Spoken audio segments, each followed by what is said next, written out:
नाथ दोस्तों, जैसा कि आप सभी जानते ही हैं कि 26 नवंबर 2024 के दिन यहां पर उत्पन्न एकादशी के अवसर पर कई वर्षों के बाद ऐसा संयोग बना है जो बहुत ही दुर्लभ है। हिंदू पंचांग के अनुसार उत्पन्ना एकादशी मार्गशीर्ष मास के कृष्ण पक्ष की एकादशी तिथि को कहा जाता है। इस बार यह तिथि 25 नवंबर को मध्य रात्रि के बाद 1:01 से आरंभ होगी, यानी कि तब तक 26 नवंबर की तिथि लग चुकी होगी। इसका समापन 27 नवंबर की सुबह होगी, 3:47 पर होगा, यानी कि उदया तिथि के अनुसार उत्पन्ना एकादशी का व्रत 26 नवंबर को रखा जाएगा। शास्त्रों में ऐसी मान्यता है कि इस दिन गाय माता की पूजा करने से एवं उनसे जुड़े कुछ खास उपाय करने से व्यक्ति को 1000 अश्वमेघ यज्ञ करने के बराबर फल की प्राप्ति होती है। साथ ही व्यक्ति को जीवन में अन्न धन सुख संपत्ति की प्राप्ति होती है। गाय को देवी लक्ष्मी का स्वरूप भी कहा गया है। देवी लक्ष्मी जिस प्रकार सुख समृद्धि प्रदान करती हैं, उसी प्रकार गौ माता भी अपने दूध से स्वास्थ्य रूपी धन हमें प्रदान करती हैं। इस तरह गौ संपूर्ण मानव जाति के लिए पूजनीय और आदरणीय है। अगर आप इस उत्पन्न एकादशी के दिन गाय माता को यह एक गुप्त चमत्कारी चीज खिला देते हैं, तो मैं इस बात की गारंटी लेता हूं कि सिर्फ 11 दिनों के अंदर ही आपको अपने जीवन में ऐसे चमत्कारी बदलाव देखने को मिलेंगे जिसके बारे में आपने कभी कल्पना भी नहीं करी होगी। दोस्तों, हमारे हिंदू धर्म में उत्पन्न एकादशी का बहुत ही बड़ा और विशेष धार्मिक महत्व है, क्योंकि इस दिन भगवान विष्णु की पूजा अर्चना करने से व्यक्ति को सुख समृद्धि की प्राप्ति होती है। साथ ही इस दिन दान स्नान एवं धार्मिक कार्य करने से व्यक्ति को मोक्ष की प्राप्ति होती है। साथ ही उत्पन्न एकादशी के व्रत को करने से भगवान विष्णु आपके आर्थिक कष्ट दूर करते हैं और आपके घर को सुख समृद्धि से भर देते हैं और व्यक्ति को सारे पापों से मुक्ति मिलती है। दोस्तों, उत्पन्न एकादशी के दिन चुपचाप गाय माता को खिला दें। यह एक गुप्त चमत्कारी छोटी सी चीज रोडपति भी होंगे, करोड़पति मिलेगी। जीवन के सभी संकट और कष्टों से मुक्ति, मृत्यु दोष पितृदोष तुरंत होगा खत्म। पूरे साल आपके भरे रहेंगे अन्न धन के भंडार, यूं कहे कि आपकी 7 पुश्तें तक करेंगी। रुपयों पैसों पर राज, 7 पीढ़ियों तक बैंक बैलेंस बढ़ता चला जाएगा। सभी दुख दर्द संकट कष्ट दूर हो जाएंगे और सभी सुख आपके कदमों में आ जाएंगे। सभी सुख आपके कदम चूमेगी। यदि आप यह एक छोटी और खास चीज चुपचाप गाय को खिला देते हैं तो तत्काल गरीबी आपके जीवन से खत्म हो जाएगी। यूं कहे व्यक्ति रंक से राजा बन जाता है और 33 कोटि देवी देवताओं को अपने ऊपर धारण करने वाली गौ माता की भी कृपा व्यक्ति पर आजीवन बरसती है। व्यक्ति के घर में कभी भी धन वस्त्र की कमी नहीं होती है। धन दौलत से व्यक्ति आजीवन परिपूर्ण रहता है। जीवन से तत्काल गरीबी खत्म हो जाती है। तो दोस्तों, कौन कौन से वे गाय से जुड़े खास और महत्वपूर्ण उपाय हैं जिन्हें यदि आप उत्पन्न एकादशी के दिन कर लेते हैं तो दोस्तों यकीन मानिए आपके घर में अन्न धन के भंडार सदैव भरे रहेंगे। जो भी जीवन के दुख दर्द संकट कष्ट है वह सभी दूर हो जाएंगे। इस वीडियो में हम आपको उसी एक खास और महत्वपूर्ण चीज के बारे में बताएंगे जिसे कि आपको उत्पन्न एकादशी के दिन गाय को जरूर खिलानी है। तो दोस्तों, अपने फायदे के लिए पूरा वीडियो देखना। यदि आज की इस वीडियो को आपने बीच बीच में से देखा, काट काट कर देखा, तो यकीन मानिए जीवन में आपको कभी सफलता हासिल भी नहीं होगी, क्योंकि इस वीडियो में हम आपको कुछ ऐसे उपाय गाय से जुड़े बताने वाले हैं जिन्हें करने से आपके जीवन के जो भी दुख दर्द संकट है वो दूर हो जाएंगे। या जीवन में कामयाब होने में कोई बाधाएं आ रही तो आपको उन सभी से छुटकारा मिलने वाला है। या यूं कहे कि आपको जीवन में अपार धन सुख संपत्ति की प्राप्ति हो जाएगी। कभी भी धन से संबंधित परेशानी नहीं रहेगी। आर्थिक स्थिति आपकी प्रबल हो जाएगी। धन प्राप्ति के नए नए योग्य बन जाएंगे और जीवन में सदैव अनंत धन के भंडार आपके घर में भरे रहेंगे। अनंत धन वस्त्र कभी कमी नहीं होगी आपके घर में। तो दोस्तों, आज का वीडियो पूरा देखकर जाना। यदि आप चाहते हैं आप और आपके परिवार पर सदैव गौ माता की कृपा से, आपके पितर की कृपा से, देवी देवताओं की कृपा से पूरे 200 वर्षों के बाद ऐसे दुर्लभ संयोग आए हैं, तो पूरा वीडियो देखकर जाना। यदि आप लाभ हासिल करना चाहते हैं और 7 पीढ़ियों तक कभी कोई किसी तरह की कमी ना हो, ये फल चाहते हैं, तो वीडियो को पूरा देखकर जाना। बहुत ही लाभप्रद वीडियो है। आपके लिए दोस्तों वीडियो को आगे शुरू करें उससे पहले आपसे रिक्वेस्ट करते हैं कि इस वीडियो को लाइक कर हमारे चैनल को सब्सक्राइब कर देना और कमेंट बॉक्स में सच्चे दिल से जय गौ माता जरूर लिख देना, जिससे गाय माता की कृपा आपके और आपके परिवार के ऊपर सदैव बरसती रहे। और ज्यादा से ज्यादा वीडियो को शेयर जरूर करना ताकि और लोग भी इस वीडियो के माध्यम से लाभ हासिल कर सके। इन उपायों को करने से अपने जीवन में सदैव धन सुख संपत्ति की प्राप्ति कर सके, तो शेयर करना ना भूले इस वीडियो को, जिससे और लोगों का भी भला हो। आपको बता दें कि ये जो उत्पन्न एकादशी का दिन है, इस दिन तीर्थ स्थान पर स्नान करना बहुत ही फलदायी समझा गया है। यदि कहीं तीर्थ स्थान पर पवित्र नदी में स्नान करना संभव ना हो तो आप क्या करें, घर पर ही नहाने वाले पानी में गंगा जल की कुछ बूंदें डालकर स्नान कर लें। और साथ ही साथ यदि आप स्नान आदि से निवृत्त हो जाएं, सर्वप्रथम तो अपने घर के पूजा स्थान को साफ करें, भगवान लक्ष्मी नारायण की पूजा करें, उन्हें नए वस्त्र पहनाएं, पूजा पाठ करें और दान जरूर करें, क्योंकि उत्पन्न एकादशी के दिन दान करने से व्यक्ति के इस जन्म ही नहीं बल्कि पिछले 7 जन्मों के भी पाप कर्म समाप्त हो जाते हैं। साथ ही व्यक्ति की सभी मनोकामनाएं पूर्ण हो जाती हैं। उत्पन्न एकादशी के दिन विशेषकर व्रत करना बहुत ही शुभ फलदायी समझा गया है। आपको बता दें, इस साल उत्पन्न एकादशी पर आपको भगवान भोलेनाथ जी के साथ लक्ष्मी नारायण और श्री सूर्य देव की पूजा जरूर करनी चाहिए। इस दिन यदि सूर्य नारायण की पूजा करते हैं तो आपके ग्रह क्लेश दोष भी दूर हो जाता है। व्यक्ति के जीवन में धन सुख संपत्ति की प्राप्ति हो जाती है, समस्त मनोकामना व्यक्ति की पूर्ण हो जाती है। और दोस्तों साथ ही साथ अब बात करें आपको इस दिन, मतलब यह जो उत्पन्न एकादशी का दिन है, इस दिन आपको एक उपाय तो जरूर करना है। गाय का उपाय बताने से पहले एक उपाय आपको बता दें, इस उपाय को जरूर करें। क्या करें कि शाम के समय पीपल के पेड़ के नीचे आपको सरसों का चौमुखी दीपक, आटे का दीपक बनाना है। चौमुखी दीपक वैसा दीपक होता है जिसके 4 मुंह होते हैं और उसमें 4 बाती लगती है। चौमुखी दीपक में आपको कलावे की बाती लगाकर सरसों के तेल का दीपक जला देना है और बीच में 2 साबुत फूल वाले लौंग भी डाल दें, क्योंकि पीपल के पेड़ में शाम के वक्त स्वयं साक्षात भगवान लक्ष्मी नारायण वास करते हैं। फिर देखिए कैसे चमत्कार आपके जीवन में होता है। बस आपको शाम के समय दीपक जलाकर अपनी मनोकामना मांग लेनी है। दोस्तों 11 दिनों के अंदर आपकी वह मनोकामना पूर्ण ना हो जाए तो कहना बहुत ही प्रभावशाली उपाय बताया। मैंने आपको बहुत ही दुर्लभ से दुर्लभ उपाय बताया है, तो इस बार उत्पन्न एकादशी के दिन ये उपाय को जरूर करें। यह उपाय जो है बहुत ही आपको लाभ देगा। और अब बात करें गाय से जुड़े कौन कौन से उपाय आपको इस दिन, मतलब गाय से जुड़े उपाय जिन्हें करने से व्यक्ति को 7 पीढ़ियों तक बैंक बैलेंस की कमी नहीं होती, दुख दर्द संकट कष्ट दूर हो जाते हैं और सभी सुख व्यक्ति के कदमों में आ जाते हैं। कदम चूमती है सभी सुख और घर में धन के भंडार सदैव भरे रहते हैं, कोई कमी नहीं होती। किसी तरह की कौन कौन से उपाय ध्यान से सुनना, जिस तरह बताएं उसी तरह इन उपायों को आपको करना है। तो चलिए शुरू करते हैं। कौन कौन से गाय से जुड़े उपाय हैं, प्रभावशाली चमत्कारिक उपाय है जो कि आपकी किस्मत को चमका देंगे। तो चलिए शुरू करते हैं। दोस्तों सनातन परंपरा में गाय गंगा और गायत्री का बहुत ज्यादा धार्मिक महत्व है। मान्यता है कि गौ माता के शरीर पर 33 कोटि देवी देवताओं का वास होता है। गौ माता की पूजा करने वाले जातक पर इन सभी देवी देवताओं की कृपा बरसती है। गौ सेवा से न सिर्फ इस जन्म के बल्कि पूर्व जन्म के भी दोष दूर हो जाते हैं।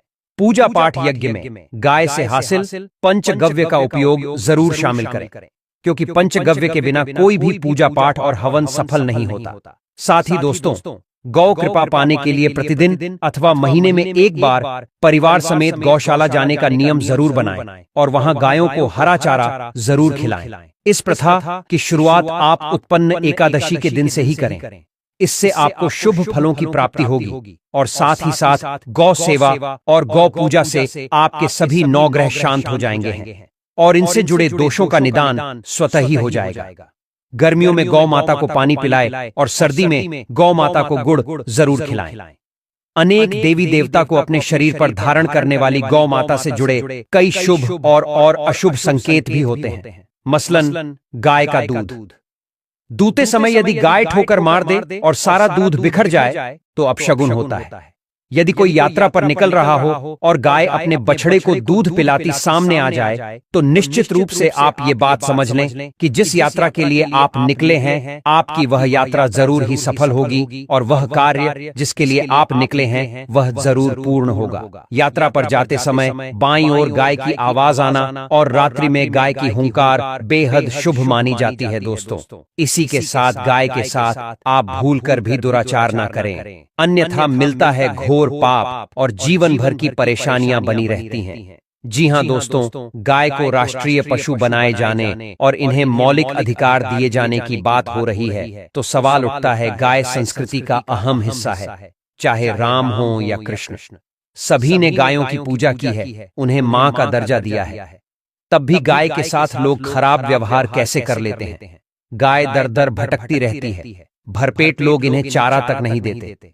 गाय जब तक दूध देती रहती है तो उनकी सेवा होती है, और जैसे ही गाय माता दूध देना बंद कर देती है तो लोग इन्हें लावारिस छोड़ देते हैं, सड़कों पर और गलियों में भटकने के लिए। ऐसे में गोवंश जीवों को कोई डंडे मारता है तो कोई पानी डाल देता है, कभी वाहनों की चपेट में आ जाती है तो कभी बीमार होकर बेचारी यह गाय दम तोड़ देती है। ऐसे में जरूरत है इन बातों को जानने की। गाय को लेकर शास्त्रों में क्या कहा गया है, गाय के साथ आपको कैसा व्यवहार करना चाहिए दोस्तों। गाय को कभी भी मारना पीटना नहीं चाहिए। शास्त्र में गाय को माता का दर्जा दिया गया है। गाय को मारने वाला अपनी माता को मारने पीटने वाले के समान पाप का भागीदार समझा जाता है। नरक लोक में वर्षों तक कष्ट भोगना पड़ता है। अगले जन्म पशु योनि में मिलता है। कथा है कि गौतम मुनि ने एक बार गलती से गाय माता को डंडा मार दिया था, जिससे गाय की मृत्यु हो गई थी और इस पाप से मुक्ति के लिए इन्हें वर्षों तक तपस्या करनी पड़ी। भगवान श्री कृष्ण जी ने बैल स्वरूप में आए एक राक्षस का वध कर दिया था, जिससे मुक्ति के लिए भगवान श्री कृष्ण को संपूर्ण तीर्थों को एक कुंड में बुलाना पड़ा और इस कुंड में स्नान से वह पाप मुक्त हो गए थे। दोस्तों, साथ ही साथ जो लोग पानी पी रही गाय को भगाते हैं वे घोर पाप के भागी बनकर नरक भोगते हैं, ऐसा पुराणों में बताया गया है। जबकि जो लोग गाय के लिए प्याऊ बनवाते हैं, उन्हें चारा पवाते हैं, वह भाग्यवान होते हैं। ऐसे लोग घोर पाप से मुक्त होकर स्वर्ग पा जाते हैं और बड़े ही धनवान कुल में जन्म लेकर सुख भोगते हैं। और साथ ही साथ आराम कर रही गाय को कष्ट देकर कभी भी उठाना नहीं चाहिए। कहते हैं कि जिस स्थान पर गाय बैठी है वहां से नकारात्मक ऊर्जा खत्म हो जाती है। गाय के बैठने की जगह को जो लोग नियमित साफ रखते हैं वह जन्म में किए गए जाने अनजाने में पापों से मुक्ति पाते हैं और गोलोक में स्थान पाते हैं। गाय को डंडा मारकर उठाना, पानी डालकर उठाने से मनुष्य पाप का भागी बनता है और अगले जन्म में उसे दर दर भटकना पड़ता है। और साथ ही साथ शास्त्रों में बताया गया है कि गाय का दूध उसके बछड़े के लिए होता है। गाय के बछड़े से बचा हुआ दूध ही मनुष्य को लेना चाहिए, परंतु कुछ लोग एक बार गाय को दूध लेने बाद फिर से बछड़े के लिए बचा हुआ दूध भी दूध लेते हैं। ऐसा करना घोर पाप कहाँ जाता है। ऐसे दूध को दूने वाला और ग्रहण करने वाला दोनों ही पाप के भागी बन जाते हैं दोस्तों। साथ ही साथ शास्त्रों में कहा गया है कि गोवंश मतलब गाय और बैल के पीठ पर नहीं बैठना चाहिए। इनकी पीठ पर बैठने से महापाप लगता है। ऐसे लोगों को नरक की यातना भोगनी पड़ती है। एकमात्र महादेव के अंश उत्पन्न नंदी ही गोवंश है, जिस पर स्वयं महादेव और महादेवी सवारी करती हैं, क्योंकि नंदी ने स्वयं अपनी इच्छा से महादेव की सवारी बनना स्वीकार किया था। और साथ ही साथ शास्त्रों में गाय के दान को बहुत ही महत्व दिया गया है। गरुड़ पुराण के अनुसार मरणों उपरांत अगर किसी व्यक्ति के लिए गाय दान की जाए तो वह व्यक्ति नर्क की वैतरणी नदी को गाय की पूंछ पकड़कर पार कर लेता है, नहीं तो उस व्यक्ति के लिए स्वर्ग पहुंचना बेहद कठिन हो जाता है। परंतु ऐसी गाय का दान कभी नहीं करना चाहिए जो बूढ़ी और बीमार हो। कठोपनिषद में नचिकेता की कथा भी इस संदर्भ में है कि जिस नचिकेता ने पिता द्वारा बूढ़ी गाय को दान करने पर आपत्ति जताई थी, दूध देने वाली और बछड़े सहित जो लोग का दान करते हैं वह महान पुण्य को हासिल करके स्वर्ग में स्थान पाते हैं। दोस्तों, साथ ही साथ सूर्य चंद्र मंगल शुक्र की युक्ति राहु से हो तो पितृदोष होता है। यह भी मान्यता है कि सूर्य का संबंध पिता से एवं मंगल का संबंध होने के कारण सूर्य यदि शनि राहु या केतु के साथ स्थित हो या दृष्टि संबंधी हो तथा मंगल की युति राहु या केतु से हो तो पितृदोष होता है। इस दोष से जीवन संघर्षमयी बन जाता है। यदि पितृदोष हो तो गाय को उत्पन्न एकादशी के दिन पर रोटी के साथ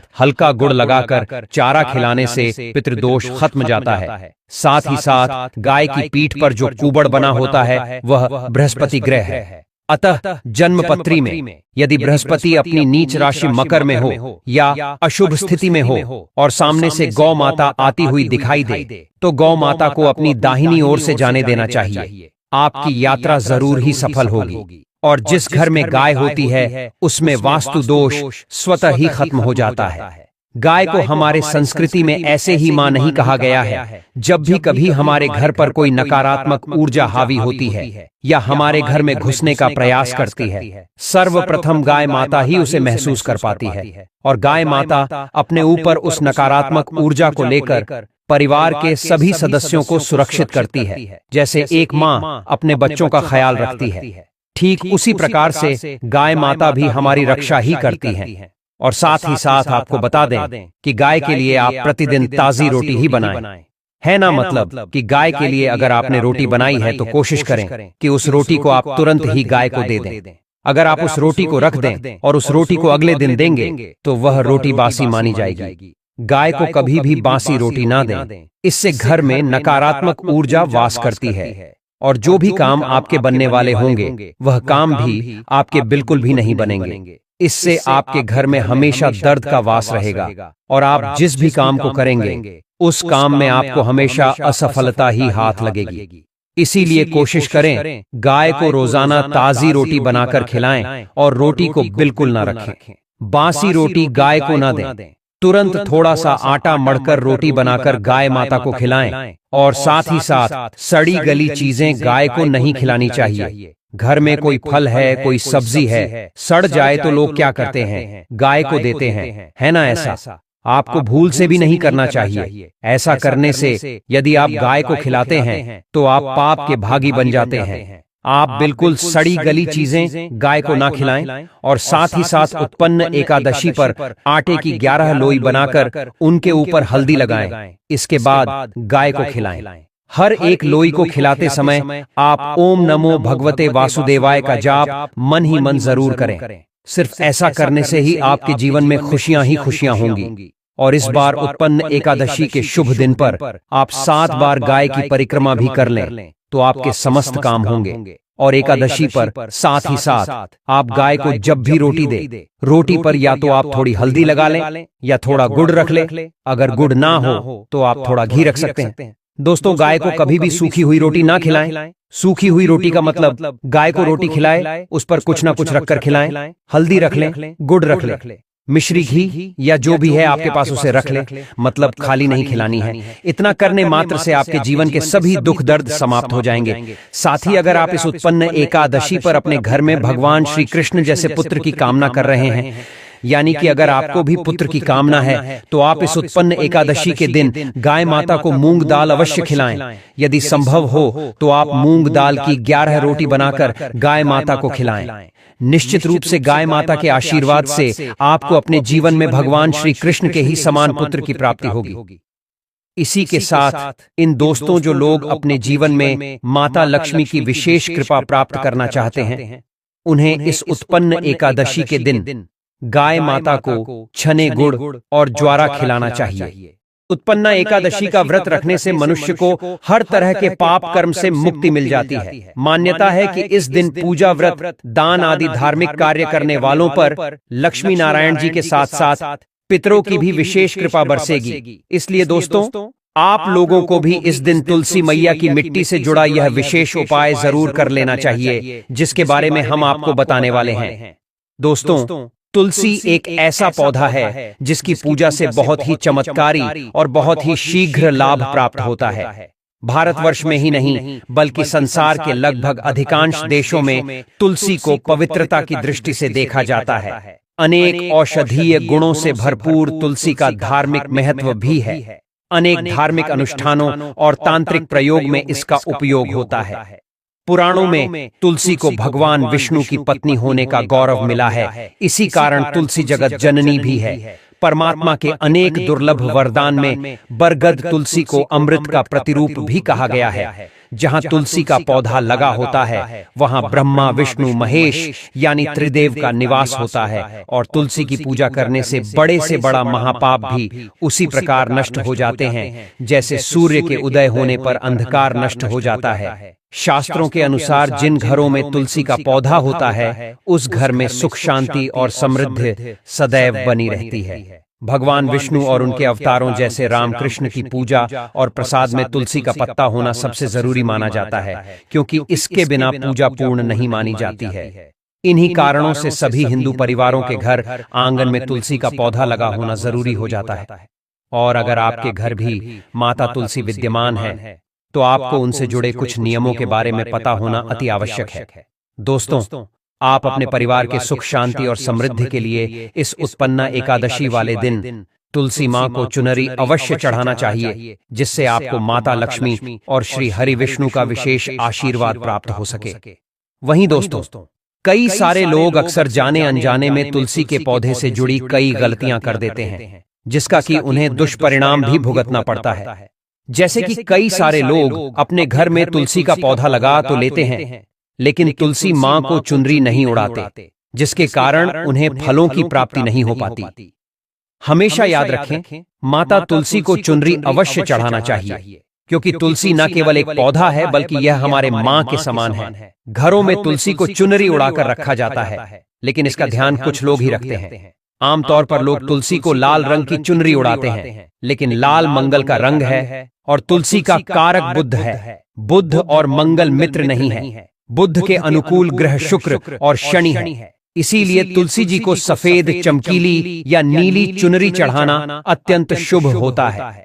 कई लोग यह भी गलतियां करते हैं कि तुलसी की चुनरी काफी पुरानी हो जाती है या फट जाती है, लेकिन लोग उन्हें बदलते नहीं हैं। चुनरी बदलने के लिए लोग हमेशा एकादशी या पूर्णिमा तिथि या कई लोग तो सीधा तुलसी विवाह का इंतजार करते हैं, लेकिन ऐसा करना बहुत ही गलत है।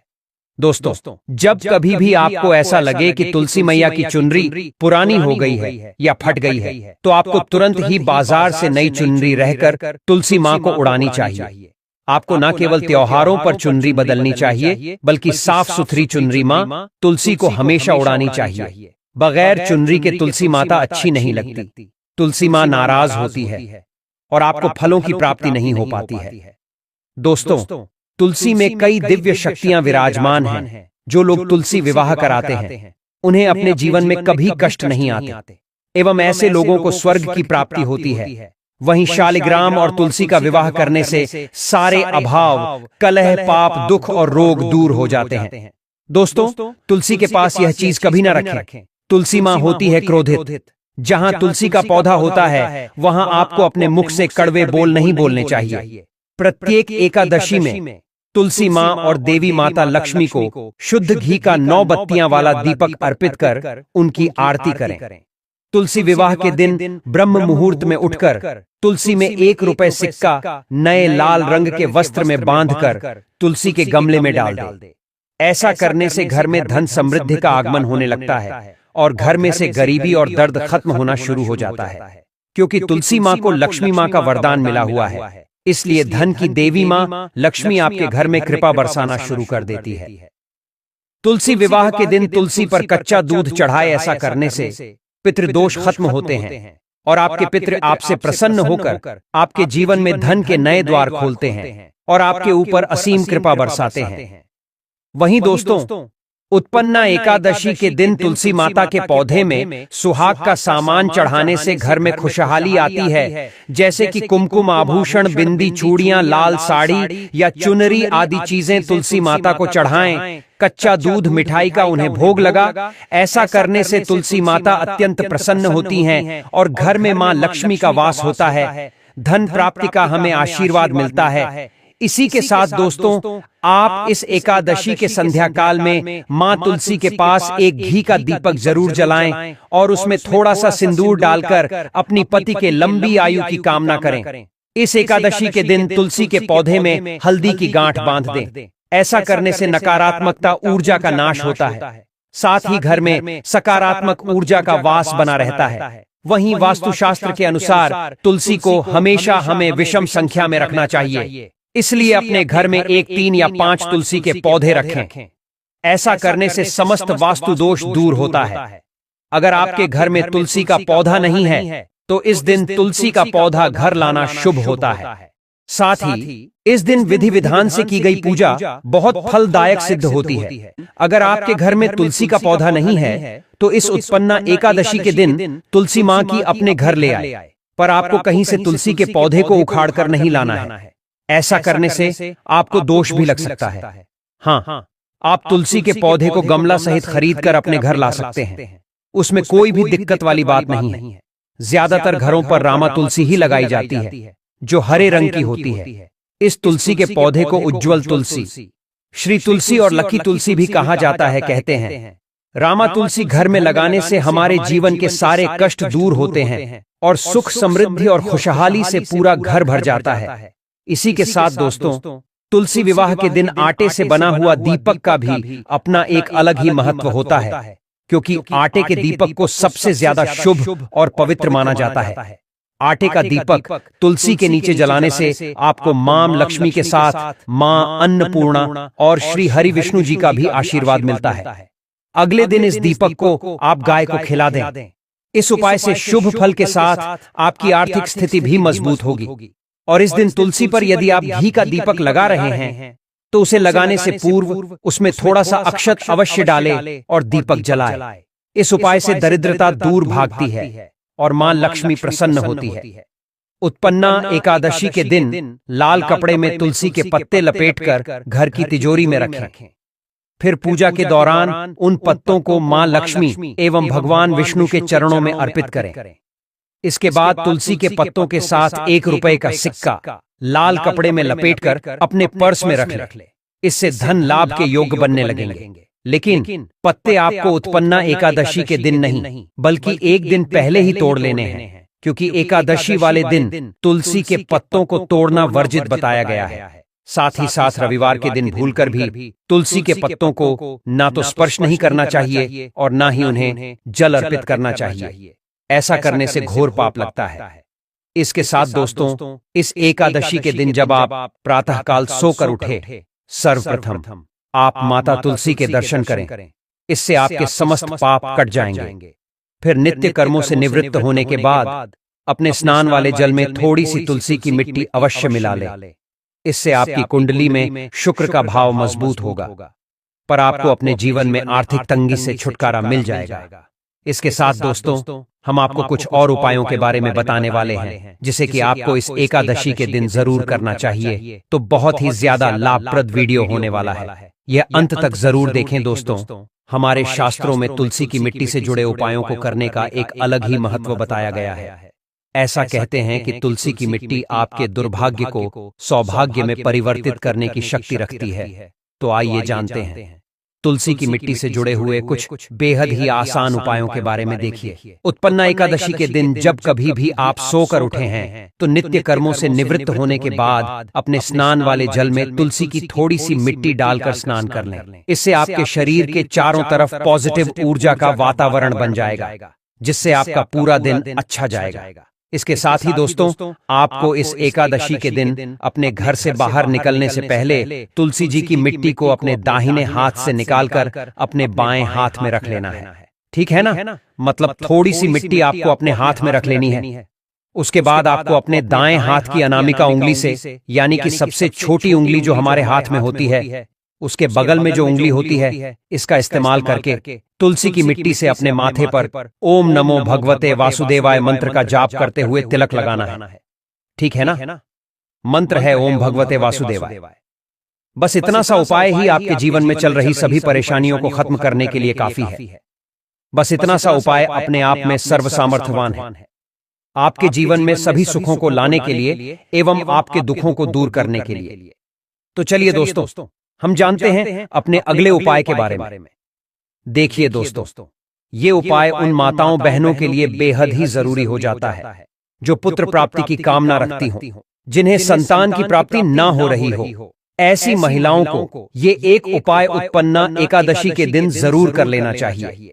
देखिए दोस्तों, उत्पन्ना एकादशी के दिन आपको किसी भी अनाथ आश्रम में जाकर के या फिर गरीब बच्चों में फल एवं मिठाई बांटनी चाहिए। ऐसा करने से आपको सीधे तौर पर भगवान श्री लक्ष्मी नारायण की कृपा मिलेगी। साथ ही साथ आप इस दिन एक और कम करें। इस दिन आप मूंग के आटे की 11 रोटी बना करके गाय माता को खिलाएं। ऐसा करने से बहुत जल्द ही आपको शुभ समाचार प्राप्त होगा। बस यह उपाय आपको पूर्ण श्रद्धा एवं विश्वास के साथ करना है।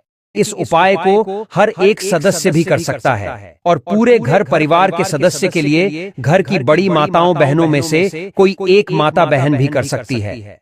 माताएं बहनें अगर घर में उपस्थित ना हो या वह यह वाला उपाय ना कर पा रही हो तो फिर घर का कोई बड़ा सदस्य भी इस हल्दी का जल वाला उपाय को कर सकता है, चाहे फिर वह पुरुष ही क्यों ना हो, उसमें कोई भी दिक्कत वाली बात नहीं है। अब दोस्तों, जो अगला प्रश्न निकल कर आता है वह ये आता है, इस उपाय को लेकर कि आखिर इस उपाय को हमें किस समय करना है, सुबह के समय करना है कि शाम के समय करना है। तो देखो, इस वाले उपाय को आप लोग सुबह के समय भी कर सकते हो और शाम के समय प्रदोष काल में भी कर सकते हो। अब अगर आप पूछो कि भाई सबसे उत्तम समय कौन सा रहेगा इस हल्दी का जल वाला उपाय को करने का, तो हम आपसे बस यही कहेंगे कि इस उपाय को आप सुबह के समय करेंगे तो ज्यादा बेहतर होगा।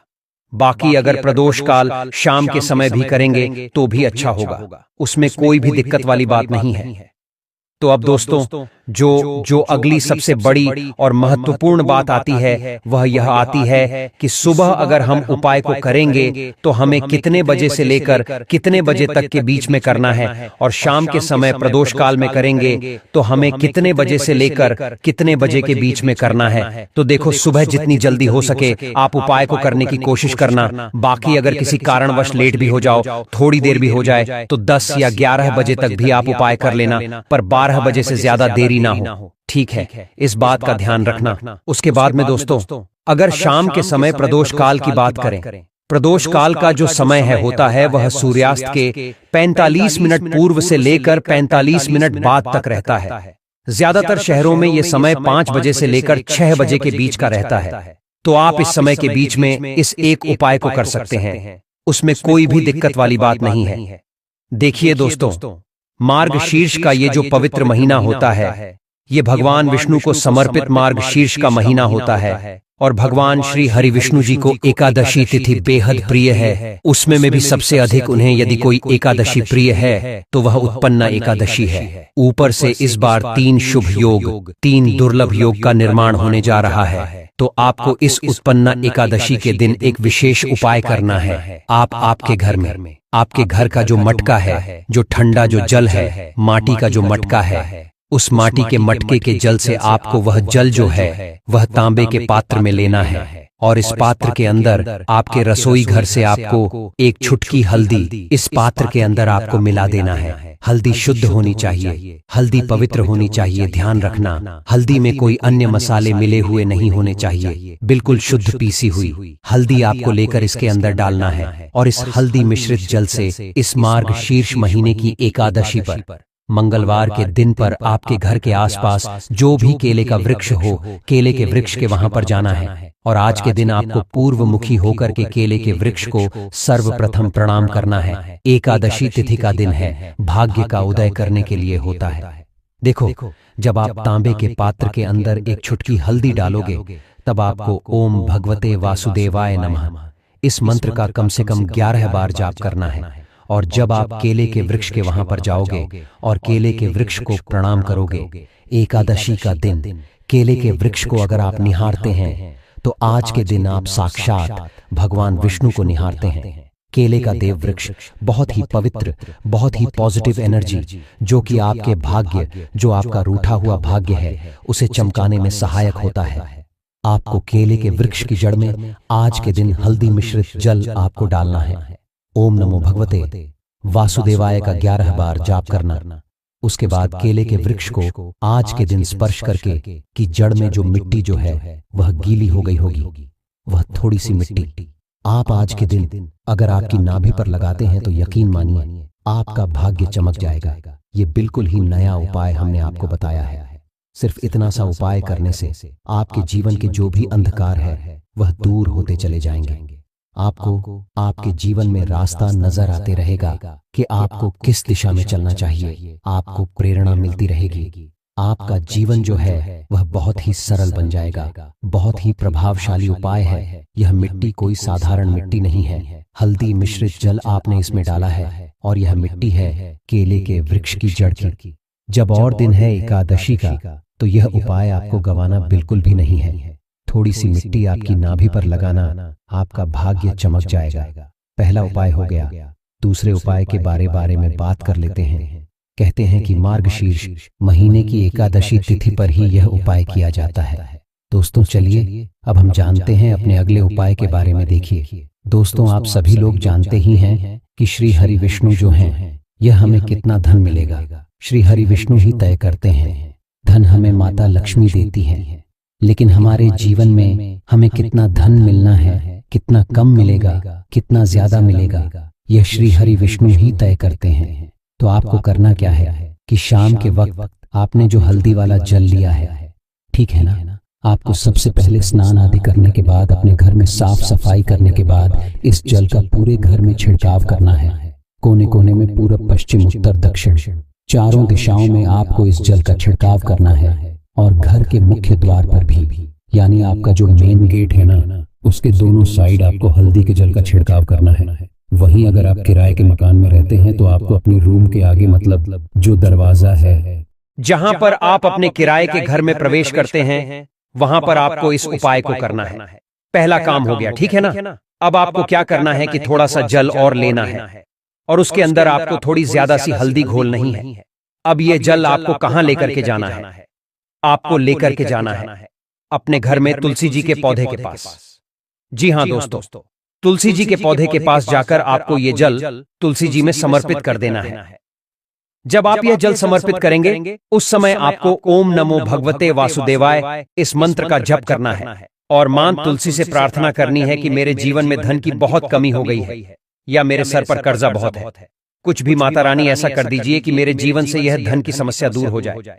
आप श्री हरि विष्णु से कहेंगे तो आपकी बात वह कभी भी नहीं टालेंगे। मुझे पूरा विश्वास है। इस तरह से आपको अपने हिसाब से मां तुलसी से प्रार्थना कर लेनी है। तो 3 चीजें हो गई हल्दी से जुड़ी हुई, ठीक है ना। तो यह हो गया। अब आपको क्या करना है कि हल्दी का आपको अपने घर के मुख्य द्वार पर, ठीक है ना, दोनों साइड स्वास्तिक का निर्माण करना है। देखिए स्वास्तिक जो होती है ना, जब भी हम किसी पूजा पाठ में स्वास्तिक का निर्माण कर देते हैं, किसी भी पूजा पाठ से जुड़े उपाय में जब हम स्वास्तिक का निर्माण कर देते हैं, तो विश्वास मानिए आपकी पूजा तुरंत सफल हो जाती है। स्वास्तिक जो होता है, इसका महत्व आप ऐसे समझ सकते हैं कि स्वास्तिक को सौभाग्य का सूचक माना जाता है। स्वास्तिक के चिन्ह के बिना कोई भी मांगलिक कार्य अधूरा होता है, ठीक है ना। और स्वास्तिक जब भी हम कहीं पर किसी स्थान पर बना करके कोई मूर्ति, कोई प्रतिस्थापित करते हैं, न तुरंत के तुरंत हमारी पूजा जो है वह उस समय सफल हो जाती है। स्वास्तिक श्री हरि विष्णु का आसन और माता लक्ष्मी का स्वरूप माना जाता है। कितनी बड़ी बात है, स्वास्तिक श्री हरि विष्णु का आसन है और माता लक्ष्मी का स्वरूप है। आप समझ सकते हैं कि जब माता लक्ष्मी का स्वरूप और श्री हरि विष्णु का आसन आपने अपने घर के मुख्य दरवाजे पर ही बना दिया, फिर कैसे धन की देवी और माता लक्ष्मी और श्री हरि विष्णु आपके घर में नहीं आएंगे? उनको तो आना ही है जब आपके मुख्य दरवाजे पर यह जल वो देखेंगे हल्दी वाला, और जब वह 2 स्वास्थ्य देखेंगे तो खुद को आपके घर में आने से रोक नहीं पाएंगे। जरूर करिएगा। मंगलवार एकादशी तिथि दिन, और इस बार का मंगलवार एकादशी तिथि का दिन बहुत ही खास है। बहुत ही दुर्लभ संयोग में यह एकादशी तिथि आई है, क्योंकि इस दिन लक्ष्मी योग का अद्भुत निर्माण होने जा रहा है, जिससे सारी जितनी भी गरीबी आपके जीवन की है, न सारी गरीबी दूर हो जाएगी, सारी निर्धनता दूर हो जाएगी। जब यह एक उपाय आप कर लेते हैं, बहुत ही अचूक उपाय है, ठीक है ना। तो यह आप सभी जानते हैं कि तुलसी मैया के बिना श्री हरि विष्णु की पूजा अधूरी होती है। आप सभी जानते हैं, तो आपको करना क्या है? शाम के समय में मंगलवार एकादशी के दिन है, न एक देसी घी का दीपक तैयार करेंगे है, न और गाय का शुद्ध देसी घी उसके अंदर भरेंगे, और थोड़ी सी चुटकी भर हल्दी उसके अंदर आप जरूर डालेंगे। अच्छा, इस बार हल्दी का उपाय हमने आपको विशेष करके इस वीडियो में ज्यादा बताया है, क्योंकि मंगलवार मार्गशीर्ष महीने के एकादशी तिथि का दिन पड़ रहा है।